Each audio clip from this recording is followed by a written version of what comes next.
Halo, salam jumpa kembali. Semoga rahmat Tuhan senantiasa menyertai kita semua.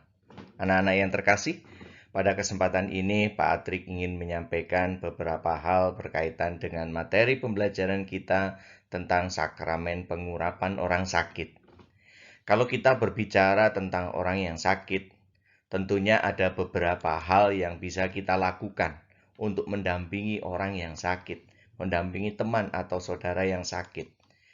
Pertama yang bisa kita lakukan dengan menjenguk orang yang sakit tersebut, sehingga mereka merasa terhibur, mereka merasa diperhatikan.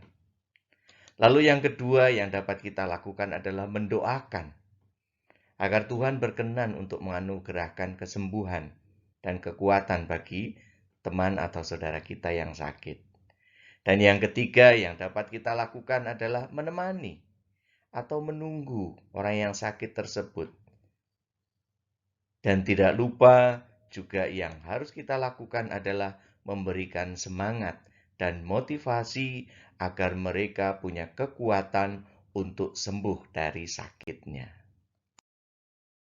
Anak-anak yang terkasih, gereja pun turut mendampingi orang yang sakit.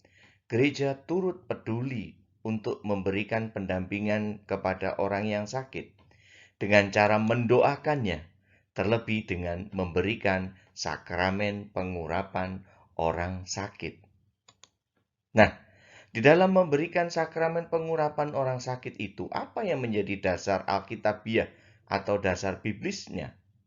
Yang pertama dari Markus bab 6 ayat 13. Dikatakan di sana, dan mereka mengusir banyak setan dan mengoles banyak orang sakit dengan minyak dan menyembuhkan mereka. Yang kedua, dari Markus bab 16 ayat 18. Ada kalimat menyatakan, mereka akan meletakkan tangannya atas orang sakit dan orang itu akan sembuh. Ini dua dasar biblis dari sakramen pengurapan orang sakit. Dan satu lagi yang bisa kita lihat pula dalam surat Yakobus bab 5 ayat 14 sampai dengan 16 begitu jelas dikatakan tentang apa yang dilakukan terhadap orang yang sakit. Salah satu ayat berbunyi, kalau ada seorang di antara kamu yang sakit, baiklah ia memanggil para penatua jemaat supaya mereka mendoakan dia serta mengolesnya dengan minyak dalam nama Tuhan. Inilah beberapa dasar biblis dari sakramen pengurapan orang sakit. Lalu siapa saja pelaku sakramen pengurapan orang sakit atau siapa saja yang terlibat dalam pengurapan orang sakit ini? Yang pertama tentunya adalah pemimpinnya, yaitu imam. Imam yang akan memimpin sakramen pengurapan orang sakit ini. Pemimpin ini tidak dapat digantikan oleh awam. Lalu tentunya yang kedua adalah orang yang sakit itu sendiri. Sakramen pengurapan orang sakit diberikan kepada orang yang dalam keadaan sakit parah dan juga dalam keadaan sakratul maut. Lalu yang ketiga adalah jemaat. Jemaat yang turut serta menyaksikan dan mendoakan orang yang sakit ini.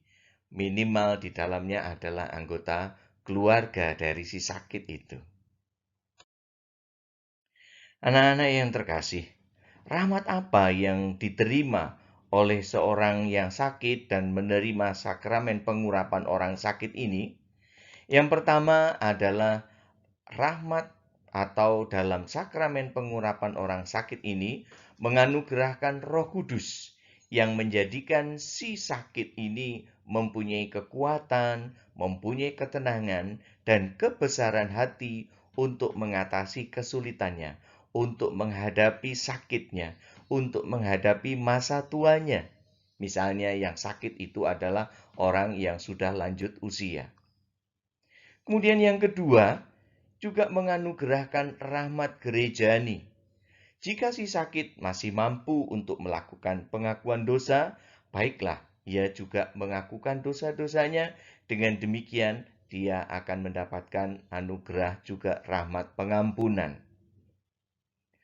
Kemudian yang ketiga adalah mengajak si sakit ini atau si penderita ini untuk mempersatukan penderitaannya dengan penderitaan Yesus. Dengan demikian ia akan semakin dikuatkan dan semakin diteguhkan. Yang pada akhirnya diharapkan dengan sakramen pengurapan orang sakit ini dapat menyiapkan agar bila penerima akhirnya Tuhan berkehendak untuk memanggilnya atau ia meninggal, ia layak untuk menghadap Bapa karena sudah mendapat pendampingan dari gereja dan sudah mendapatkan kekuatan, ketenangan, dan pengampunan dosa dengan menerima sakramen pengurapan orang sakit ini. Nah, anak-anak yang terkasih, inilah beberapa hal yang berkaitan dengan sakramen pengurapan orang sakit.